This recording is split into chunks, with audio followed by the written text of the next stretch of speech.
Bonjour, on se retrouve pour une nouvelle vidéo consacrée au portefeuille PEA. C'est une vidéo que je fais une fois par mois, donc à la fin du mois ou en début de mois. L'objectif, donc, c'est de faire un point sur le portefeuille, l'évolution de celui-ci. Alors, j'ai titré la vidéo Le PEA profite de la dynamique du marché. Effectivement, le CAC 40 n'arrête pas de monter. Depuis le 1er janvier, il a gagné 8,78%, qui a eu un impact également positif sur mon portefeuille. Il valorise actuellement 109 925 € pour une plus-value latente de 37 725 €. C'est l'épisode 39. Alors, qu'est-ce qu'on va voir à l'agenda? Donc, les objectifs et panorama des marchés. Donc, ça, je le fais systématiquement dans cette vidéo. La situation du PEA, les transactions sur la période. On va terminer sur stratégie et discipline. On démarre sur l'avertissement. Je ne suis pas conseiller financier. Cette vidéo n'a pas pour but de vous proposer un placement financier ou un quelconque conseil d'achat, mais uniquement un but pédagogique et de partage. Vous restez responsable de vos investissements. Alors, objectif et panorama des marchés. Alors, effectivement, donc mon objectif personnel avec le PEA, donc c'est un revenu complémentaire au moment de la retraite, horizon 15 ans, donc maintenant un petit peu moins. Je suis parti d'un montant initial de 63 149 €, une croissance annuelle espérée du portefeuille de 8% par an, qui est plus ou moins en fait le CAC 40 GR, c'est-à-dire dividendes réinvestis, une contribution mensuelle de 600 €. Donc sur mes hypothèses, on devrait arriver donc en fin de cycle à un peu plus de 400 000 € qui me permettrait de générer 1 371 € par mois si je n'utilise que 4% de cette somme. Alors, où est-ce que j'en suis sur mon plan de marche? Je suis plutôt légèrement en avance, 109 925 €. Normalement, je devrais être à la fin de l'année 2024 à 104 000. Voilà, donc voilà, j'ai pris un peu d'avance. J'espère continuer sur cette avance sur les prochaines années. Et surtout, un point très important, c'est que le capital que vous avez constitué le plus tôt au niveau des annuités vont générer bien sûr derrière des dividendes ou du rendement, ce qui va, ce qui aura pour conséquence d'augmenter la somme finale sur la dernière année, hein, puisque tout est contributif au niveau des revenus. Alors, panorama des marchés, donc le CAC 40 qui prend 8,78 depuis le 1er janvier, 3,51 sur le mois qui vient de s'écouler. Alors, où est-ce qu'on en est? On est à un écart type. On est un petit peu au-dessus de la moyenne historique sur le CAC 40, sachant que historiquement, il peut aller beaucoup plus haut. Il est allé notamment au cours de la bulle de l'an 2000, on est allé au-delà des 2 écarts types. Et un peu avant la crise des subprimes, on était presque à 2 écarts types. Donc on voit quand même que depuis l'année 2009-2010, on est sur un trend qui est assez intéressant, même s'il semble qu'on soit quand même sur des hauts au niveau de ce trend. On a battu par ailleurs des records sur les plus hauts historiques sur le CAC 40. On est actuellement à 8200 points, ce qui constitue un niveau relativement élevé. Alors, quelles sont les actions qui ont su performer de plus de 10% sur le mois? Donc, vous avez une liste assez longue. Donc, si vous êtes investi dans ces actions, eh bien, bravo. Normalement, votre portefeuille a dû connaître une belle plus-value. Bon, avec Ruby en tête de liste sur 34,62% de hausse. On a des sociétés comme Vallourec, Renault ou BNP, Valneva également, Eutelsat, Technip Energies, ALD qui ont relativement bien performé. Alors la situation du PEA, donc 109 925, pardon, 37 725 de plus-value, les montants investis 72 000 €, donc 37 000 € de plus-value par rapport à 72 000 € d'investis, ça fait quand même un peu plus de 50% de plus-value, ce qui est pas mal, sachant que c'est quand même une plus-value latente. Je n'ai pas touché de dividende sur ce mois-ci de mars, donc on est resté à 142. Alors, on va regarder l'effet marquant sur la période. Donc, l'apport de 600 €, on n'a pas reçu de dividende, donc les coupons sont à zéro. J'ai été particulièrement actif au mois de mars. notamment au début et à la fin du mois de mars.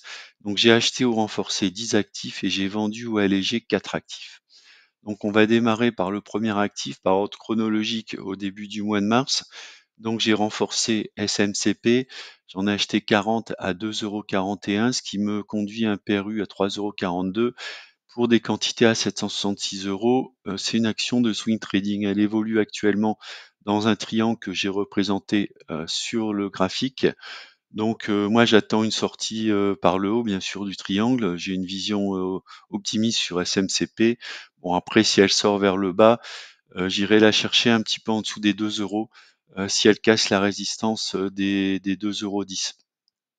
Autrement, je commencerai allégé au-dessus de mon PRU, donc sur un retour en fait sur la résistance autour des 3 €. Alors tout à l'heure, je vous ai dit résistance aux 2,10 €, c'est plutôt un support. Vente allègement de ST Microelectronics. Donc là, je suis sorti de mes positions. Je suis sorti en 2 fois, une fois au mois de février. Ici, je suis sorti complètement au mois de mars, 23 actions à 43,65 €, ce qui me permet de générer une plus-value de 20 €. Effectivement, elle évoluait dans un triangle. Elle est sortie par le bas, même si elle semble vouloir réintégrer ce triangle. Donc moi sur ST Microelectronics, ma cible c'est un retour sur le support dans cette zone, on va dire, entre 35 et 37,50 €. Donc je suis rentré sur Interparfums, elle a publié des bons résultats. Elle est actuellement dans un trend plutôt, positif. Elle est peut-être en train de sortir par le haut, d'une résistance qui était autour des 51 €. Donc moi, j'en ai acheté 9 pardon, à 51,10 €, puis 9 à 53,60 €, pour viser les 61 €. Entre-temps, on va peut-être prendre le dividende et puis je crois qu'il y a l'attribution d'une action gratuite pour, je sais plus, c'est 10 ou un peu plus en termes d'actions. Alors il y a très peu de rendement, on est à 1,5% de rendement sur Interparfums. Je l'ai surtout acheté par rapport à la configuration graphique et un potentiel de plus-value de l'ordre de 20%. J'ai procédé à une vente allègement sur ALD Automotive. Alors effectivement, je me posais beaucoup de questions depuis quelques semaines. Donc je suis sorti du dossier, pas forcément au plus haut. Donc j'ai vendu en 2 fois, 75 à 6,30 et 70 à 6,30. Sachant qu'elle a bien clôturé ici le mois d'avril, un peu plus de 6,50. Bon, toujours est-il que j'ai pris ma plus-value, plus 39 €. Je reviendrai peut-être sur le dossier s'il est amené à retourner sur des bas en fait, sur des points bas. Achat renforcement sur Score, donc là c'est plutôt en mode DCA, donc j'en ai acheté 17 à 28,73 €. Elle est dans une très belle dynamique depuis le mois de juillet 2022, donc on touche à rien. Au cours actuellement, on a 5,61 de rendement et 8% sur mon PRU. C'est une action de fonds de portefeuille pour moi.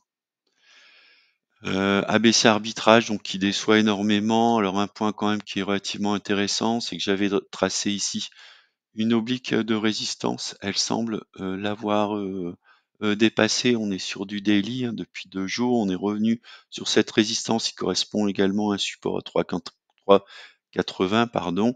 Donc j'en ai acheté 23 à 3,98. J'ai un PRU qui est relativement élevé, 6,50. Bon, même si, alors je suis pas en fonds de portefeuille sur ABC, je pense que je suis plutôt passé en swing trading, donc je modifierai le statut au sein du PEA, sachant que bon, mon horizon, à mon avis, pour retrouver des niveaux relativement élevés de l'ordre de 6,55, on est sur un horizon plutôt en termes d'années et pas en termes de mois, même si parfois les retournements peuvent être spectaculaires, comme on a pu le voir pour Ruby par exemple. Toujours est-il que je profite du rendement puisque sur mon PRU, j'ai 4,58 de rendement et 7,83% sur le prix actuel. Je suis rentré également sur Veralia en mode, alors non pas fonds de portefeuille, mais également swing trading. Alors je suis désolé, c'est le copier-coller, donc je suis plutôt en swing trading sur cette action, même si elle a de très bons fondamentaux. Alors j'ai pu observer ici un double creux. Mon objectif ici, je suis rentré à 33,82. Ce serait un retour au moins vers les 39,50, 40 euros. En tout cas, c'est mon objectif sur l'action Veralia. Je suis sorti de mes positions sur BNP Paribas, j'ai tout vendu. Donc 34 actions à 62,04 € qui m'a permis de générer une plus-value de 139 euros, même si BNP Paribas continuait à monter.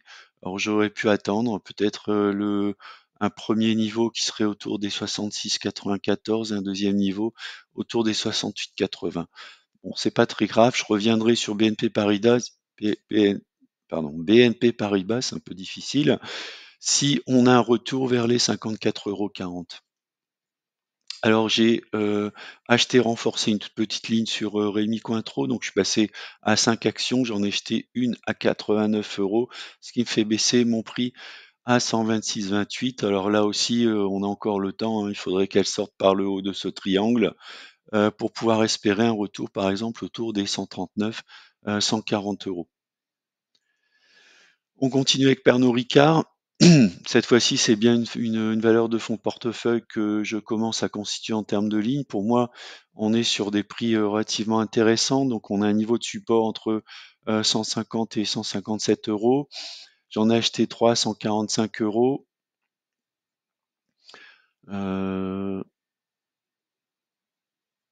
Ouais, bizarre, c'est pas représenté sur le graphique. J'ai peut-être pas mis à jour le graphique. Bon, c'est pas grave. Donc j'en ai acheté 3 à 145 euros. Pour un PERU de 155 euros, j'en ai 18. J'ai un rendement de l'ordre de 2%. Bon voilà, on pourrait viser quand même un retour vers les 200 d'ici quelques mois.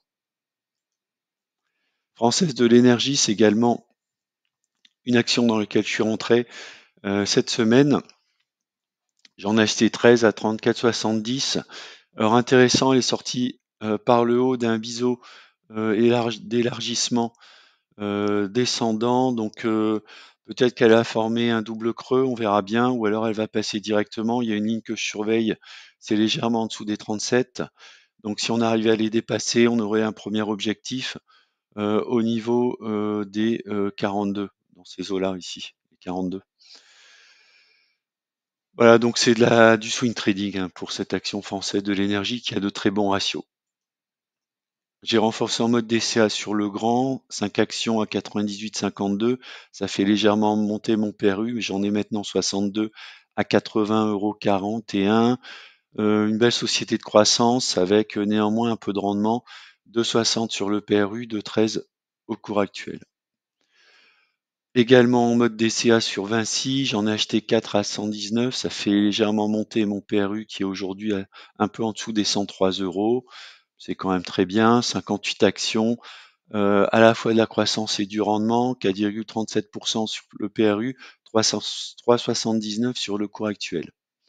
Je suis sorti de mes positions sur M6, donc j'ai atteint mes objectifs. J'en ai vendu 36 à 13,80 pour une plus-value générée de 47 euros. Ce qui fait pour le mois de mars une plus-value réalisée de 245 euros au travers du swing trading. Donc, ce qui me donne, puisque je n'ai pas touché de coupon sur le mois de mars, 245 euros de plus-value en pur swing trading. Pour ceux qui veulent avoir le détail, je vous donne l'historique de mon compte sur le mois de mars. Donc, c'est le track record du mois de mars 2024.